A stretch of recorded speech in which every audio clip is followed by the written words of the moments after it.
ஆண்டவர் இயேசு கிறிஸ்துவுக்குள் எனக்கு அருமையானவர்களே, நம் ஆண்டவர் இயேசு கிறிஸ்துவின் நாமத்தினால் உங்கள் அனைவரையும் வாழ்த்தி வரவேற்கிறேன். பிரியமானவர்களே, இறைவனிடம் நீங்கள் கேட்கின்ற பொழுது அடம்பிடித்து கேளுங்கள். அப்பொழுது உங்களுடைய தொல்லையின் பொருட்டாவது அவர் உங்களுக்கு கொடுப்பார். பொது காலம் 7வது வாரத்தில் வருகின்ற வியாழக்கிழமையில் இருக்கும்.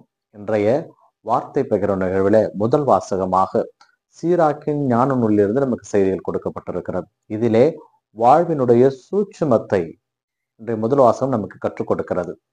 செல்வத்தின் மீது நம்பிக்கை வைக்காதே. இந்த செல்வம் எனக்கு போதும் என்று சொல்லாதே. மதிக்கேடான செல்வங்களிலே நம்பிக்கை வைக்காதே. முறைகேடான செல்வங்களிலே நம்பிக்கை வைக்காதே. நீ கடவுளிடம் விரைந்து சென்று விடு, காலம் தாழ்த்தாதே. ஏனென்றால் கடவுள் உன் பாவங்களை மன்னிக்க வல்லவர். அதனால் நான் செய்கின்ற எல்லா பாவங்களையும் அவர் மன்னித்து விடுவார் என்று மட்டும் நினைக்காதே. அவர் இரக்கமும் சினமும் கொண்டவர்.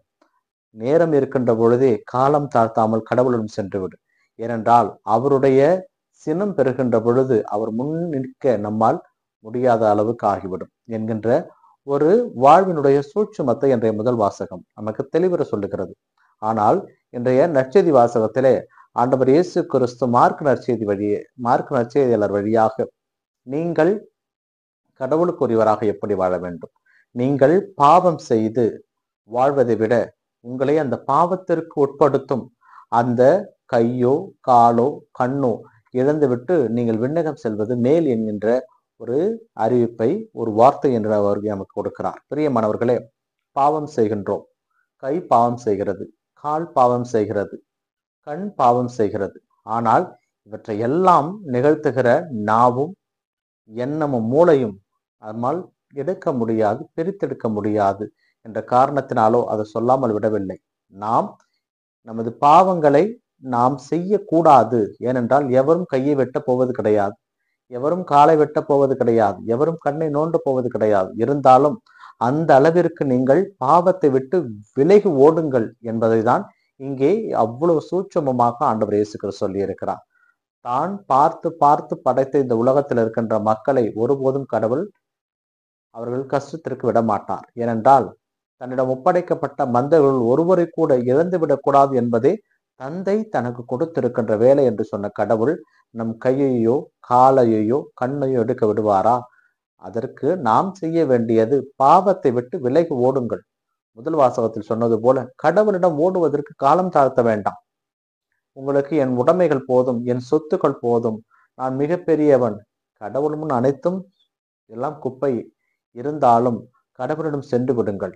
அவர் இரக்கம் உள்ளவர், நம் பாவங்களை மன்னிக்க வல்லவர், அவரால் மாத்திரமே முடியும். அந்த நம்பிக்கையோடு நம் ஆண்டவரிடம் செல்வோம். தாயாம் திருச்சபை என்று புனித பிரான்சிஸ் பெசன்ட்ரி, அதாவது வியாகுல அன்னையின் கபிரியல் என்று தனது பெயரை மாற்றிக்கொண்ட புனிதரை பற்றி சிந்திக்க நமக்கு அழைப்பு விடுக்கிறது. அவர் சிறு வயதிலிருந்தே வியாகுல அன்னையின் மீது பற்று கொண்டிருந்தார். அதனால் அவருக்கு மனமுடிக்க நிச்சயதார்த்தம் நடந்துவிட்டது. ஆனால் அன்னை மரியா மீது கொண்டிருந்த பக்தி சிறப்பாக வியாகுல அன்னையின் மீது மிகுந்த பக்தி கொண்டிருந்தார். அப்பொழுது அன்னை மரியா அவருக்கு காட்சி கொடுத்து, நீ உலகப்பாங்கான வாழ்வை தேர்ந்தெடுப்பதை விட இறைவனுக்குரிய துறவற வாழ்வை தேர்ந்தெடு என்று சொல்லி சென்றதால் அவர் அதிலே மிகவும் தெளிவாக இருந்து ஆண்டவருடைய சபையில் அவர் இணைகிறார். திருப்பாடுகளுடைய சபையிலே அவர் இணைந்து குருவாகிறார். குருவாகி அன்னை வியாகுல அன்னையை பற்றி பாடல் எழுதுவதும் அவர் புகழை பரப்புவதும் தன்னுடைய வேலையாக வைத்துக் கொண்டு செய்து கொண்டிருந்தார்.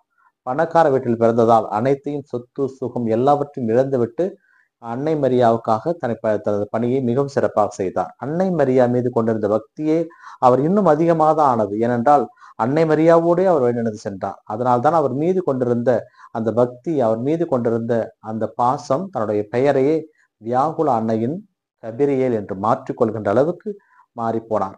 இப்படி அன்னை மரியாவின் புகழை பாடிக்கொண்டிருந்த அவருக்கு தனது 24வது வயதிலே நோய் வந்து படுத்த படுக்கையாயிருந்து இறந்து விட்டார். சிறு வயதிலே அவர் கடவுளுக்கு தன்னையே அர்ப்பணித்தார். இதை அறிந்த அப்போதைய திருத்தந்தை 10ஆம் ஆசீர்வாதப்பர் 1920ஆம் ஆண்டு அவருக்கு புனிதர் பட்டம் கொடுத்தார். வாழுகின்ற நாளிலே நாம் இறைவனுக்காக வாழ்கின்ற பொழுது இறந்த பிறகு இறைவனுடைய புனித நிலையிலே நாம் உயர்த்தப்படுவோம். அது உறுதி.